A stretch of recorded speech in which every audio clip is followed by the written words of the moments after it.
And it's like, but it's funny, but it's like in this business too, you can get paid more than your upline if you're willing to work harder. And a lot of people don't know that that's actually real. And it happens so many times. It just shows you how scalable our market is.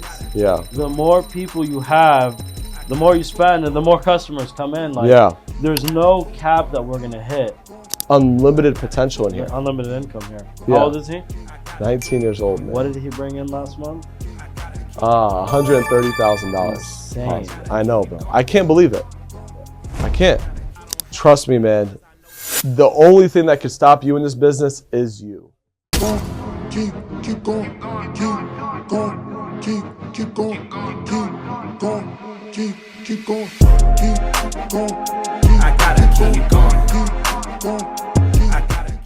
Got one of the best trainers in the industry and Playbook's finest with us today.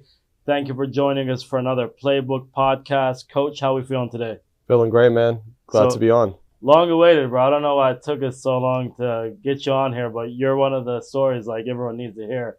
So straight out of high school, straight into sales. Yeah, from the bat, man. Yeah. And I remember the day that you said you weren't going to college, like, they said, like, if you don't go to college, you're going to get kicked out of the house. That was your dad's rule, right? Oh, yeah. It was like, you got to get kicked out, man, because everyone else went to college but me. So it was like, what's wrong with this guy? And I'm just like, I honestly, I didn't know what the reason was, but I was like, man, it just isn't my path. Yeah.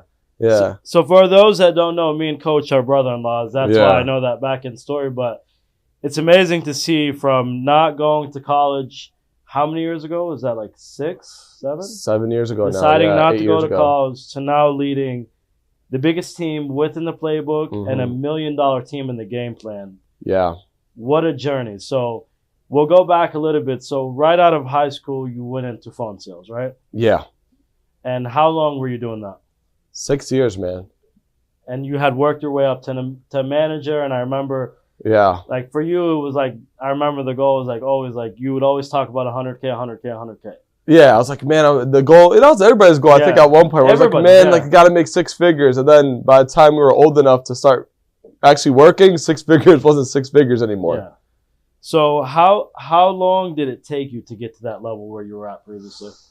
Man, like 6 years, man. And honestly, I wish I freaking found this job like after one day of working there, to be honest. And where did that come from, you wanting to get into sales like so early? Because like I remember even in high school, like you would sell phones, I remember, and stuff like that. Yeah. But where did that come from, like that passion for sales? The thing is, man, it's always one of those industries where it was just going to pay me more. And I always wanted to just basically be in a field where I was like, I want the best opportunity to get paid what I'm worth. It wasn't mostly like about, like we always say, right? Nobody like wakes up in the morning at 12 years old and says, hey, man, I want to be a sales agent one day. Yeah. But it's just one of those things. I enjoyed a hustle in general. Like I enjoyed actually working hard, and then I enjoyed the reward from it. And then sales is always going to pay the most for working hard. And that's why I appreciate out of it. So in 6 years from being in phone sales, what was the start? Like what were you clearing the first year? Oh man, probably like 35, 40K, maybe, nothing much. And fast forward 6 years into that, what did you cap off at before leaving? When I was leaving the business, man, like I was making around like 5 to 6 grand a month, 90K a year total. And at the time, especially before knowing this opportunity, it was one of those things where I was like, you know what, it's not the worst. Like, especially when I was like 21 years old, 22, 23, making that kind of money. Yeah, like I was like, it's pretty good. I know guys who went to college, came out, and they're making half what I am. So I'm like, you know what, like I did the right thing in my mind. Like, but the problem is I was comparing it to not people that I wanted to be like anyway. I was comparing it to people who wasn't where I wanted to be. So I had to get around people that were doing better than me and say, hey, like, I could take new steps to try to chase what they're at and not play to, oh, I'm doing better than these people that are doing worse than me. Yeah, it's like almost like you're comparing yourself to the wrong people. Exactly what it was. So 6 years into that, what made you just get up and walk away? What is it? Because I know when you came in with the team, you were the 3rd agent ever with our agency. We weren't doing well then. We were just experimenting. So what was it that made you just quit after 6 years? So I always told myself, I want to be a business owner. I want to be an entrepreneur. And I really, really wanted to work my whole life into that. So even when I was working at my last job doing sales. I was like, I want to work this job, save up enough money. God knows how much money I might need, but I'm going to open a business. Yeah. And then when you were mentioning the opportunity, not even really to me, you're mentioning to my brother. And I'm just like, you know what? Like, this sounds pretty good. Like, I don't need much money to get into it. Like, what's the worst that could happen? I knew the value that I had at my last job. And I was like, if I can make a leap here, and if I could possibly do something better with my life, I'm like, there's no way on earth I'm not dropping what I'm doing and going. Yeah. Because, like, at the end of the day, I was like, you know what? I know Ronnie. Ronnie works hard. I work hard. Put us together. Like, we got to do something at least better than what I'm doing now. I was like, there's no way we can't. Yeah. Man, I remember the day your mom found out you quit. Yeah. And she started screaming, "Yeah, Mohamad batal shughla." That means basically in English, like, he quit his job. Yeah. Basically, like, you know, like they tell like the dudes who like, oh, quit his job to like basically do nothing. Like, they thought I was quitting my job to do nothing. Yeah, because I don't blame them, bro. Like, at that time, we didn't have it figured out. We didn't know what we're doing. Like, you, Al, Joey, and myself, we went through the slums to get to where we're at now. Yeah. Like, everybody sees where we're at now. Like, trust me, it was not that pretty in the beginning. Not at all. I even remember, I remember going home, and I'm like, shit, he just quit his job. Yeah. Like, that put so much pressure on me. Or even knowing, like, the situation that Al was, like, trying to get out of that apartment. Yeah. And me and Al dialing in that kitchen apartment that was, like, the size of this, like, 2 of these podcast rooms. Yeah. Knowing how bad he wanted to get out of there. I was like, I got to figure this out. Like, I got to figure this out. Yeah. But when you quit your job, and, you know, at that time, it was like, it was a big deal because you were 23, 23, making almost 100K a year. Yeah. It wasn't something, you know, like, it's nothing to walk away from. Yeah. So, like, it was a big deal at the time. And I remember I was like, damn, like, we got to figure this out. Yeah. So take us back to those early days. You quitting your job without any, like, security or any proven results ahead of time. What was the mindset like in that moment? So the funny thing about that, right, is when you talk about like Al and his situation, and it was like, you know, he had his job and he didn't quit his job to start this. It was like an extra money type of thing, right? Yeah.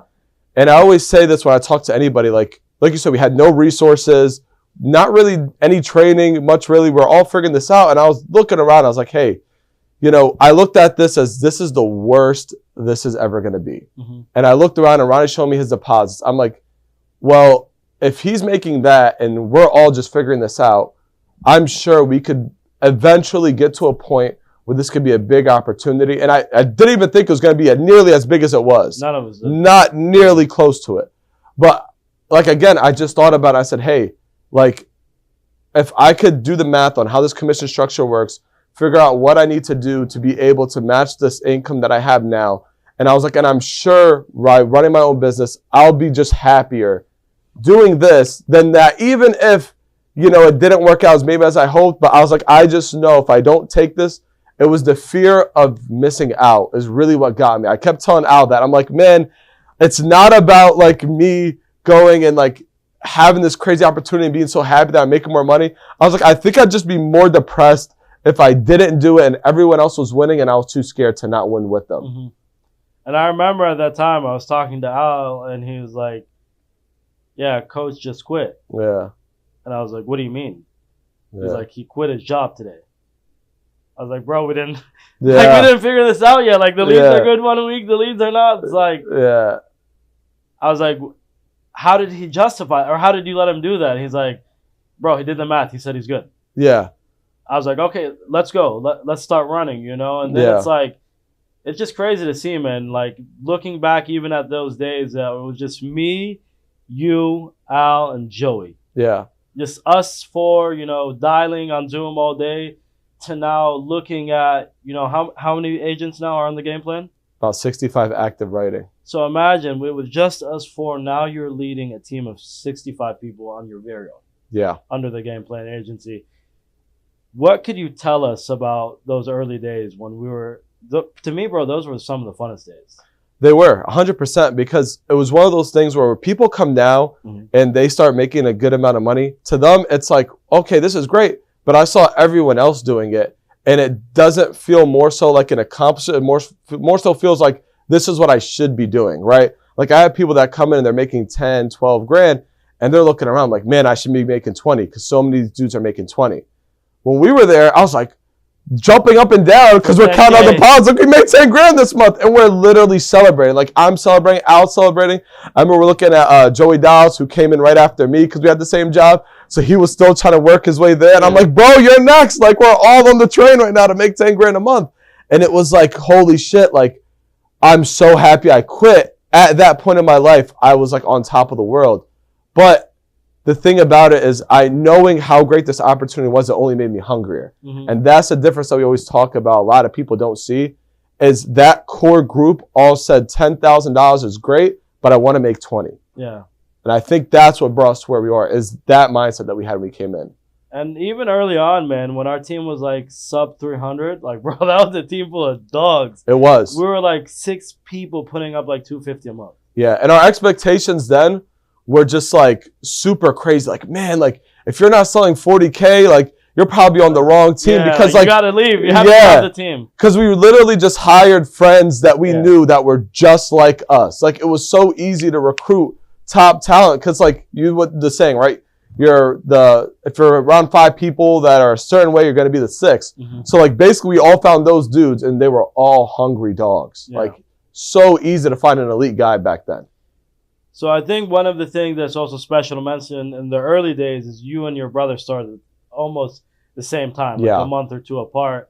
How is that, being in a business where you're with family? It's the best thing, man. 100%. Just because you look at it, right? Like, we're family. Me and Al's family. Like, even the guys that aren't technically blood that are now my family in this business, man, it's like the care that you have for each other and wanting to see each other win. Nothing can ever stop that because you'll always work together to overcome anything. Mm-hmm. And a lot of times in business, it's one of those things where people are, backbiting the other person, or maybe some people don't want to see the other person really do well and they don't really want to help and they're kind of worried about themselves. But if you put everybody together, like I always say, it's like a 5-headed monster. Mm-hmm. You bring in the top 5 in this office right now, and man, we can figure out anything. Yeah. Yeah. And that's special. How was that for you guys hitting Hall of Fame last year together in your first full year? Oh, man, it was crazy because our lives both changed at the same time. Yeah. Like, we both started making a lot of money at the same time. Mm-hmm. Like, our whole family is impacted at the same exact time. Yeah. You know what I'm saying? When they're like, oh my God, you make 6 times more than what you used to make. And he's also making 6 times more than he used to make, all in a few months. Everybody's like, holy crap, like this is crazy. Like, I could like, anything that you want to do for your family, now you can do 5 times more of it. Yeah. And it was really just a quick thing that we were both able to do. And it was like such an amazing thing. We were so happy for each other. Like, seeing him buy a home, I'm buying a home, and then bringing in our best friends and then showing them like, hey, this is how you make a lot of money. And they're like telling us their stories. Like, man, I was just able to accomplish this. I was able to accomplish that. I saved more money up in 6 months than I did working 5 years somewhere else. And it's like one of the most beautiful things because you're so happy and proud of it. Yeah. Because it didn't just impact me. It impacted the people around me and the closest people to me. Now, I remember when we trained you, you did come off to a quick start. You weren't somebody that was a slow learner or anything like that. What would you say it was that allowed that? Was it the previous sales experience or the discipline, or what was it? I think it was a little bit of both, right? It was the previous sales experience, but the funny thing about it, I always say that sales experience wasn't even real sales experience. Yeah. Not at all. It's basically like first grade level sales experience, but it gave me confidence. I always tell the story. Remember, 10 minutes into dialing, I closed my first deal. And then I called Joey Dowles up after because we had the same exact job. I'm like, bro, quit your job right now. This is it. It's easy. I'm like, these guys here, they don't know how to sell, bro. They don't have any experience. Us? Nah, man, we're going to take this thing over. And don't get me wrong, we ended up doing really well, but it wasn't because of our experience. Not at all. Yeah. Not at all. I think what it was is also working so hard at that other place where you kind of look and you're just like, you know what? And you really hope if I ever have the opportunity to do better for myself, I'm not going to let it slip. And I think that's what really carried us. It's like, holy shit, this opportunity is there for the taking to make so much money. If I let myself down, I don't know how I'm going to be able to sleep at night. Yeah, like it's a real deal. I don't want this opportunity to slip between my hands type of thing. Exactly. What would you say is the biggest lesson you learned early on? The biggest lesson I learned early on, man, is that this job really is a beast. And the more you feed into it, the more you're going to get back. Mm-hmm. And I feel like at first I was like, yeah, man, I'm working harder than I worked at my last job. But then I really realized what hard work was when I started working here. Because my standard for hard work went up, up, up, and up. and we didn't have, like we said, an office of 30 people working really hard to see it. I had to find out, like on our own, we were kind of doing it. Like, man, like our schedule before, we were like, man, 10 to 6. And we thought that was good. Yeah. Right? And we're like, man, 10 to 6, 6 days a week, we work more than everybody. And that is true. You're going to work more than almost everybody with that schedule, like in the corporate world, wherever. But then like, no, man, when you run your own business, man, you got to be putting in 60 hours a week minimum. And when we figured that out and we applied it and we started to invest more into this business and treat it more as a, Fortune 500 company and less as like some small startup, that's when we really started to grow. But it was really that change in momentum and that shift of how we were going to treat this job. And from there, what did you sell your first full-time year last year? $516,000. $500K plus first full-time year. Yeah. And then Al sold what? About $590,000, somewhere around there. And then he had the upper hand on you because you had to take like a whole month off for the wedding. Well, yeah, listen, man, I was a month off for the wedding. I always tell people this: a month off for the wedding plus end of 2024, I was at 200 grand. I was like at 50 grand team. Remember that, guys? Yeah. My team was at 200 grand, so I beat him in one way at least. Yeah. You had to get the upper hand one way. I had to, man. Like, they always bring up the personal production. I'm like, man, we're talking about teams now, man. So $500K plus just in selling. What would you say you were able to net from that after lead spend, all of that? Oof. From just selling alone, I don't want to include any other income from it. I was probably netting like 30 grand a month. Mm-hmm. Yeah. Which is amazing to see, man. It's like you 5x your income in 1 year by stepping into the right vehicle. After all lead spend, net, like that's net. Like every single dollar for my expenses comes out, I was making 30 grand a month on average.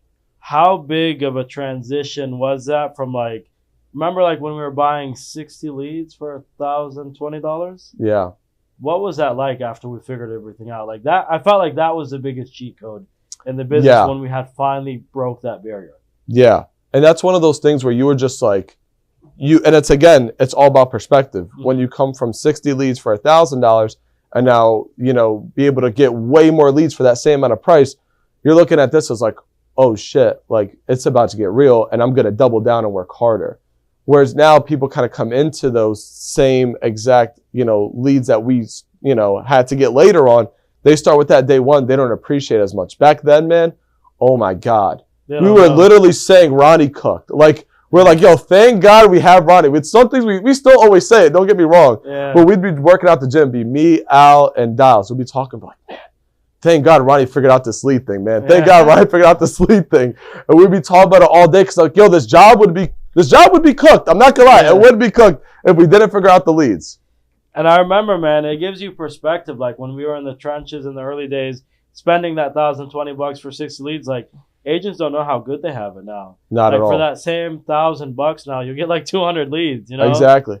And those leads that we have, we didn't even know how to work them well. Yeah. Like, you dial it 5 times. If you got an objection, you probably didn't even know what to say. Yeah. I remember we used to always laugh. We used to be like, man, like I learned the script off of listening to people on Zoom. I didn't have a script. Yeah, we didn't even have the script typed up. I used to get an objection. I used to be like, what do you say for that again? It could be like, man, I'm uninterested. I'm like, what do you say for I'm uninterested? There wasn't a script to just read, oh, this is what I say. How is it now? Oh my God, it's all laid out there, bro. It's the most beautiful thing ever. Yeah. Like literally, if somebody gave you a script, a phone, and locked you in a closet, you work in that closet for a month, you'll come out, you'll know how to sell at elite level from how good that script is alone.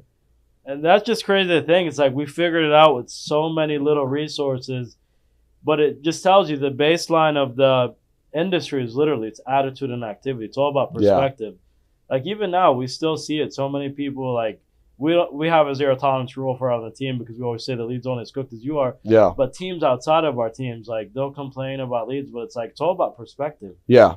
And that's what really came down to. So now the shift from writing 500,000 plus on your personal pen your first year into the business and to now leading a team that will crack $1 million this month, God willing. How was that shift? Man, that was one of the, I would think, most unique like experiences that anybody could ever describe. Mm-hmm. Because it's one of those things where I remember when I was talking to Wiley the other day and it's like he was talking to you about it. He's like, man, like, Coach, looking back a year now and from almost no team to now at $1 million, like what happened? And you were telling him, he's like, he was playing to not lose instead of playing to win. Yeah. And I was like, that is the most perfect description of what exactly I was. Because I was so happy I was making this money as an agent, and rightfully so, right? You 6 times your money. It's a lot of money, and I was so damn good at it. And I was like, I could do this like clockwork. And it wasn't the fact that I wasn't willing to build. It was the fact that I wasn't willing to step outside of my comfort zone, because I was like a machine, like a robot. And I loved the feeling of selling and being the top dude on the leaderboards. Like, it's a good feeling. It's the best feeling in the world, man. Like, honestly, man, if I could still get back there number 1, man, I'd probably be happier than when my team hit 1 million. Like, it's one of those things, man, where it was like so much pride, like, man, like, and I could do it over and over and over again. That's like the only person that beat me was my brother. So I'm like, man, like, it's a good feeling. It's like 1 and 2 is always up there. It's me and him. And then what it really came down to is seeing other people in the business, and they had a completely different shift than me. And then they started making more money than me. And then I was like, man, like, I'm playing the wrong game, and I'm so caught up on, you know, one specific, and I don't really know how to describe it too well, but it was one of those things where, like, well, I always said I'm gonna do whatever's gonna pay me the most. That was literally my whole point for joining this business, is doing whatever's gonna pay me the most. So when I switched it to like, okay, I'm gonna start, you know, trying to recruit more, I'm gonna start building more. I believe in the business more than ever now. It's time to double down and prove it and show it, because again, now I started to look at the leaderboards as the personal leaderboards. And now when I look at it, I'm like, man, nobody's getting ahead of me. And then play both boards. And I wanted to play, and I was at one point for a long time, because a lot of people weren't building much yet. We were still very young and very new. So I started to play both boards, and then I still realized at one point, like, man, like, I'm still doing really good on the personal side, but my team is still not getting to where I want to go. And I know I could train really high. I know I could put in the work. I know I could communicate really well. I know I have a lot of skills to do it, but like, what is holding me back? And it wasn't until I remember you just begging me, like, bro, please just hire staff, take load off your plate, and then just focus on other things. And then I remember looking at the leaderboards, and I wasn't number 1 on team production anymore. And that was like a kick in the face for me. And then I went home, and I'm just like, yeah, that's never going to happen again. And that anxiety, like that separation anxiety, like I went through that for like 2 months after I started selling. Like, dude, that first month when I stopped selling, like, that shit was depressing. I remember you like, complained to me. I called Zach for like an hour one day. I was like, bro, like, I don't know what's wrong with me. I was like, dude, I feel like shit. Like, I'm about to throw up. I haven't sold in a month. I was like, bro, is this how it's supposed to feel? He's like, I was like, is this what it's? He's like, dude, bigger picture. It's not about you anymore. It's about others. So I would keep telling myself in my head, I'm like, about others. Throughout the day, I'd repeat it to myself, about others, bigger than you, bigger. I would keep repeating that to myself, bro, for 30 to 60 days. Like, the first 30 days was really bad. I remember when I was going crazy in my head. I remember one time I was on Zoom, I'll never forget it. And I forgot how much, like, it was talking about how much I made and how much I sold. Ryan's asking me, and I'm telling him, and he's like, you made more money than me last month, man. And he's like saying it like he's like upset a little bit. I'm like, I don't know what to tell you, bro. Like, dial more. Like, and it's like, but it's funny, but it's like in this business too, you can get paid more than your upline if you're willing to work harder. And a lot of people don't know that that's actually real. And it happens so many times. And that's the best part that I put on my story the other day. It's like, it's a merit-based structure. Just because this guy's above this guy doesn't mean anything.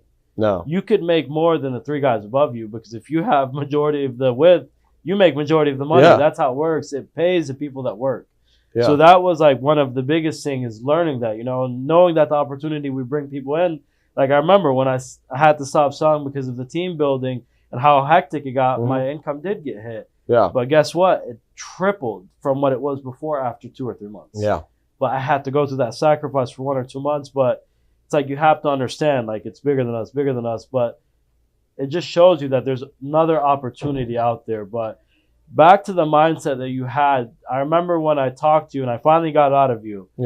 You told me that I'm not thinking about going forward. I'm afraid of going backwards. And I finally understood why you were the way that you were. Because at one point, I was getting ready to kill you for not building. I remember going home, I was like, that's it. Like, I'm packing up. I'm going to go kill this fool. Yeah. Like, I had another conversation with him. I can't get him to crack. Yeah. I was like, what the heck is wrong with this guy? I Yeah. can't get him to crack. Yeah. I was like, what does he want? He's the best closer on our team. Yeah. He's a hard worker. He has a good personality. We need more of him. What does he want? Yeah. I couldn't get you to crack. And Yeah. I remember then you told me that. And I was like, dang. Yeah. Why didn't I ask him earlier? That's what was wrong. Yeah. What was the changing point behind that? Was it that conversation we had that one day? Or what was it that finally just clicked and got you out of that mindset? Part of it was that conversation and me just being honest with myself. And then I also think that through that conversation, I was realizing that I was probably scared to bring people in because, and it's probably my best trait as a leader as well. I was so scared to bring people in because I was so scared they weren't going to be really successful. Mm-hmm. And I was like, I don't want to bring somebody into this business if they can't fucking if they can't 2 months from now, 3 months from now, however long from now, look back and say it's the best decision I ever made. Mm-hmm. And I think it was me wanting so much from the people that were going to start. Like I wanted good for them for at a super high level. And it was probably the reason why I was scared to also bring people in. It's like, I didn't want to let anybody down. And then when I realized, like, man, I got to be more confident in the business because why wouldn't I? Like we always talk about it. The opportunity that it gave me, it changed my life. Mm-hmm. Like maybe I'm stopping somebody else from changing his life. And if it doesn't work out for him and I try my best, I could probably look and say, maybe it wasn't all my fault. Mm-hmm. It was maybe something to do with that guy. And I think when I got okay with that and I was like, you know what? And I'm also going to, and the other things as well too, like, man, I'm not going to be shy about posting on Instagram. I hate Instagram. Yeah. Like I always said that, right? Like I didn't post on Instagram for 8 years and then this job made me do it. And then I remember I'd be posting on there. I was like, man, this isn't me, man. Like I'm not a poster. Like I don't like this stuff. And it felt like I was like doing something that wasn't natural for me. But then eventually I actually started to like it. Mm-hmm. Like I actually do really like the posting and stuff like that now. And it totally changed my mind because I was like, man, like I love just showing my other guys success on there. I love giving advice on there. Like it's so I looked at it from a different perspective now, but it was a combination of those two things is what helped me. And it took a little bit of time to crack that wall, but it's like I remember in the beginning I'd be like, hey man, like we need more of you. Like yeah. Build. Like what are you waiting for? Like you're gonna be a dog when you start building. But it was your mindset that was stopping you from looking ahead. Yeah. Because you didn't want to go back. Like I remember like one conversation we had. Like I remember I was never more mad at you than I ever had in my life after you told me, what if we don't have enough leads for the guys? I was like, bro, what? I was like, what? Like, I was like, this guy's just looking for anything to say at this time. Yeah, but that's the thing. We didn't scale the business yet. So I was so scared of things like that going backwards because like you said, we never did it yet. We didn't know yet. Yeah. We don't know what you know, you know? And it's like if we had 5 people and now we have 10, it's like, oh my God, that's double the people. Yeah. Can we handle double the amount? And I was like, I don't know.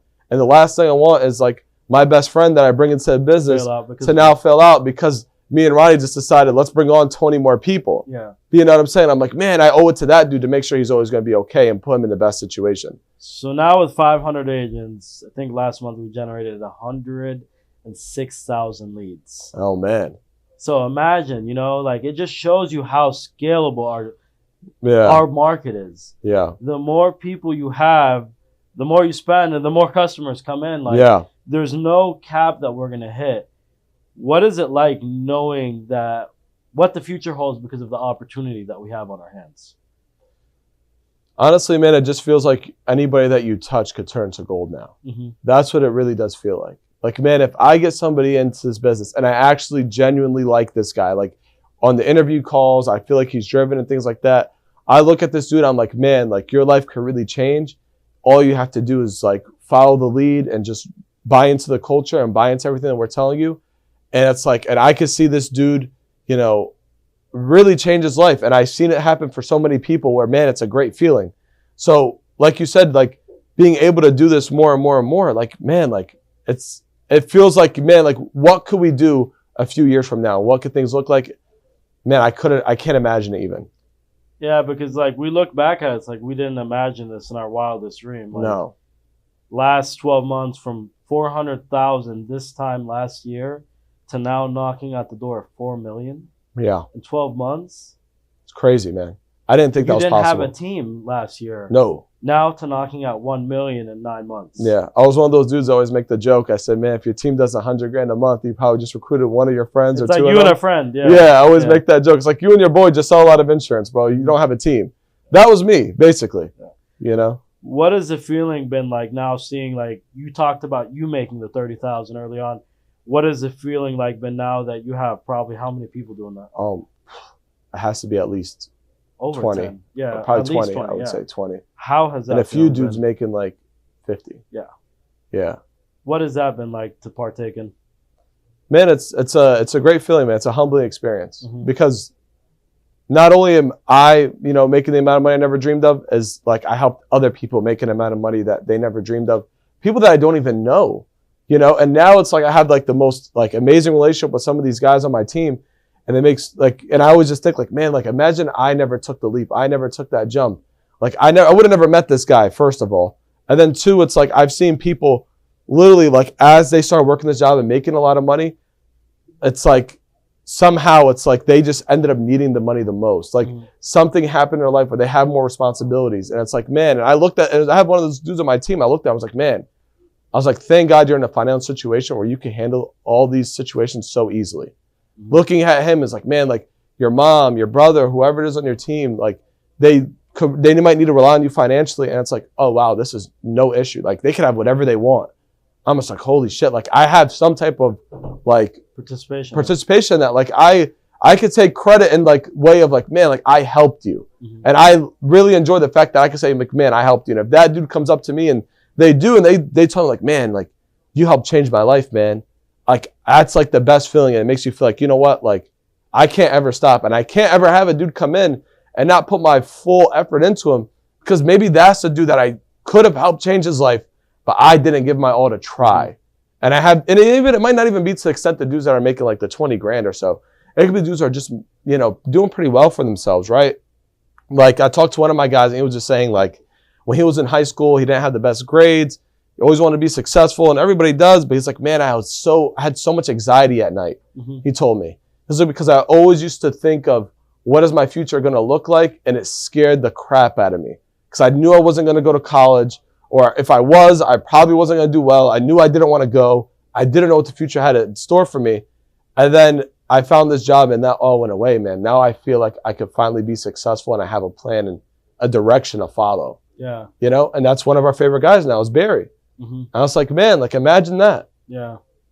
What's been your favorite story this far from all of the ones you've seen and experienced? I mean, my favorite story is, it's biased, but it's got to be my brother's. But like, how could you not, right? Mm-hmm. It's the dude that, like we said again, when he needed the money the most, that's when it came to him. Mm-hmm. Like it's when he had the birth of his daughter, and his wife was pregnant. And it's like, man, like this job has to work for me. Yeah. Somehow God put it in play where it did end up working out for him. Mm-hmm. So that's got to be my favorite story out of all of them, man. Like, and then there's dudes like Omar's story that'll always be like one that's special to me because like I helped out a lot. Mm-hmm. Whereas with my brother, that wasn't the case. We worked together, not like teaching each other. It was more so like building each other up. Mm-hmm. Whereas like Omar, I was already at a high level and I was like, I want to teach you to get here with me. Mm-hmm. And now this dude made more money than me last month. And I was like, holy crap, man. Yeah. Like, the fact that I could teach somebody and he can make so much more that you even make more money than me, people will be like, wow, like this business is something. It's real. It's real. Yeah. And it also shows, man, like we said earlier, you can make more money than the guy that brought you in. Yeah. And that's what teaches. There's unlimited potential in here. Unlimited income here. Yeah. How old is he? 19 years old, man. What did he bring in last month? $130,000. Insane. Positive. I know, bro. I can't believe it. Yeah. I can't. 19 years old making $130,000 a month. Like, holy fuck. Yeah. It just shows you that, bro, this industry is just like, this is a monster we never imagined was coming from what we cooked up all 2023 and 2024. It's here. What were your goals when you first started? Like, what did you realistically think this was going to bring you? Bro, like, I was drawing up a plan like 2 years ago of how I was going to make $25K a month. Yeah.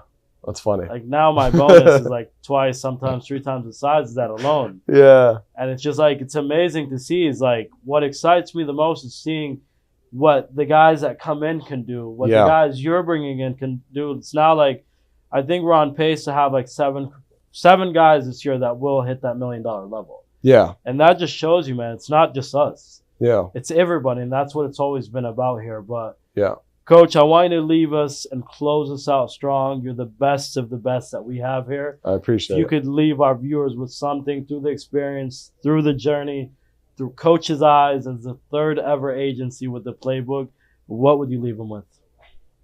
Man, that's tough. I would say if I could tell anybody one thing, it would definitely be, man, just never lose your belief and hope into the plan and the business and everybody here that laid everything out for you. I feel like a lot of people that are either not going to succeed or they go backwards is because their belief gets lost sometimes. Trust me, man, the only thing that could stop you in this business is you. And we see that happen way too many times. And a lot of people, I get it. You might need somebody to talk to, somebody to pick you up. This is a stressful business. We're not going to act like it isn't. It really is at times. But reach out to people, man. Like, reach out to Ronnie. Reach out to guys like me. Anybody there. And they'll tell you, listen, man, like, you might be struggling with, certain parts, or you might have a rough patch, but trust me, this business will owe you. Like, it does owe you. Put in hours, it owes you that money that you're looking for. You just got to keep waiting for it. Mm-hmm. That's huge, man. Well, we're looking forward to putting a Rolex on your arm by the end of the year, and we appreciate everything I need that bad. for us. I told everybody. What would it be? If you could pick any Rolex, what would it be? All right. I would say it's definitely got to be a Jubilee bracelet, probably like a Datejust. That's what I'm looking for. Datejust. Okay. Yeah, it's got to be fluted bezel. Everybody keeps telling me, man, like, you got to buy one. It has to be fluted. Got to buy one, got to buy soon, one. Baby. Just tell them. And I'm just like, man, like, you guys don't understand. My goal was to get gifted a Rolex before Ronnie even ever like announced it. I was like, man, like, I want to work hard enough where I could look at that and be like, I didn't buy it, I earned it. And that's the difference. Yeah. Well, short to say that you're going to have a Rolex on your arm by the end of this year. And yeah, I'm looking forward to it, brother. Appreciate everything you do for the team. And thank you for trusting us. And thank you for trusting the journey. Thank you, man. Glad to be on. And thank you for everything you've done for us, Ronnie.